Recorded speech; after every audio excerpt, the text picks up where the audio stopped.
Hello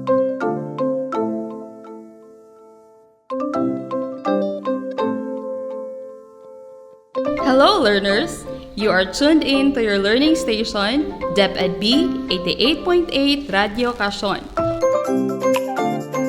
Welcome to another episode of English Language Essentials, your guide to English language learning on air. I'm Teacher MJ, your teacher for today. Come and join me as we conquer and discover the world of Grade 10 English. Now, go grab your pen, paper, and self-learning module as we start our journey. Are you ready? Today, we are going to understand how to use information from various sources, one of the essential learning competencies in English 10. Here is an entry from TikTok. Let us try to listen. What information can we extract from it? To become a flight attendant, first you need to apply for your airline of choice. Unfortunately, many airlines won't be hiring for a while due to COVID. You don't need a college education, but customer service experience is must.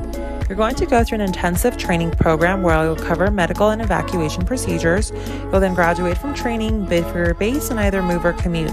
You'll meet incredible people along the way and visit super cool cities. It's honestly an amazing job. Follow for more tips. The TikTok video is one of a flight attendant from American Airlines. It presented information to viewers like you. What information did she present?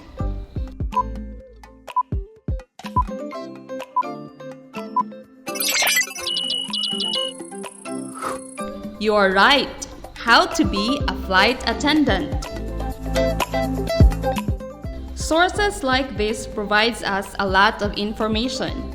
Books, news reports, even in different social media platforms like TikTok, Facebook, Twitter, YouTube, or Instagram.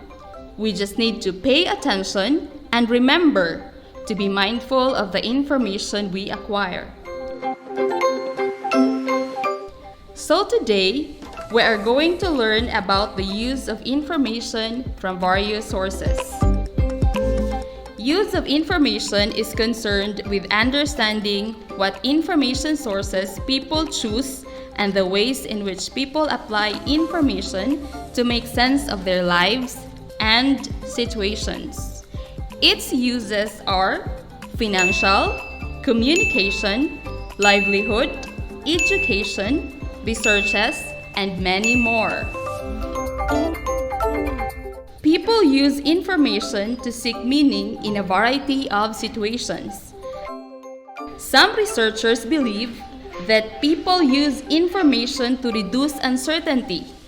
While this is sometimes true, information can also increase certainty about an issue or problem.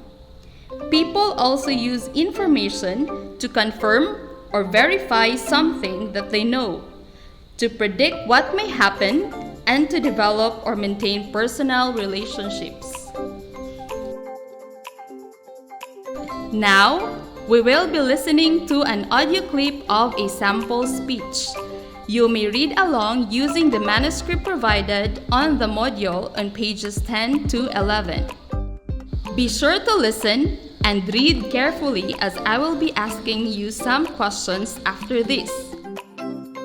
Please feel free to rewind this part if you haven't grasped the content at first. This is the speech of WHO Director General Dr. Tedros Adhanom Ghebreyesus last July 8, 2020. Good morning, good afternoon, and good evening to friends and colleagues joining us today. It is a privilege to convene this webinar with representatives of civil society from all over the world. COVID-19 continues its deadly path across the planet, as we all know. More than 11.5 million cases have now been reported to WHO, and over 535,000 lives have been lost. Our only hope to overcome this pandemic is by working in solidarity at the local, national, and international levels. Civil society, all of you here today, has played a critical role since the outbreak began, highlighting the needs of the most vulnerable, fighting for an equitable response, and holding decision makers to account. Yet, it is deeply worrying that a survey conducted by the Civil Society Engagement Mechanism of UHC 2030 and the WHO Social Participation Technical Network has shown low engagement of civil society by many governments in their COVID-19 responses. We have also discussed this issue last time we met. To succeed in pushing back this virus, we must urgently address that lack of engagement. WHO acknowledges that our own dialogue with civil society on COVID-19 could have begun earlier, a lot earlier. That is why we are here today for what is the first in a series of webinars that we plan to hold on your role in the response. We will be listening carefully to what you say. We want to hear examples of what is working in the ground as well as what the main obstacles are. We want to discuss how WHO can help encourage member states to expand the role that civil society is playing in their responses. We want you to help us highlight the most urgent topics and organize these discussions together with you. In the long term, I hope this will become a model for WHO's engagement with civil society in everything that we do. As you know, I have experienced firsthand the power and importance of community participation in public health. I spent years fighting the scourge of malaria in Ethiopia, leading community programs aimed at improving early diagnosis and treatment. That experience showed me that, whether at the local, national, or international level, public health measures can only be fully effective when civil society and communities are properly engaged. Not only engagement, actually community ownership. During the pandemic, we have seen how important public trust is in the successful implementation of public health measures needed to tackle the spread of the virus. And this is not just about the immediate response. It is essential that civil society is front and center in building back better and ensuring greater equity and resilience in health systems, communities, and economies. My ambition for these sessions is that they will inform the development of concrete proposals on how civil society can better contribute to the pandemic response and beyond, and how we at WHO can work closer together with you. Thank you again for joining us today. I look forward to your questions and reflections.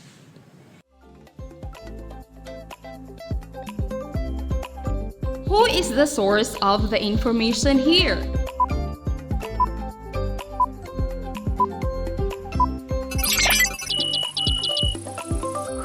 You are right. The source of information in the speech you have listened was the WHO Director General, Dr. Tedros Adhanom Ghebreyesus. Who do you think are the intended audience of the speech?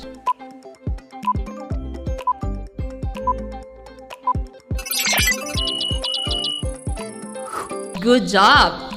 The intended audience is the civil society. What does the speaker want from his audience, the civil society?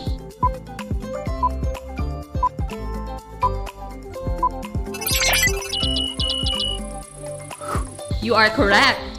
The speaker wants his audience to know that civil society is front and center in building back better and ensuring greater equity and resilience in health systems, communities, and economies.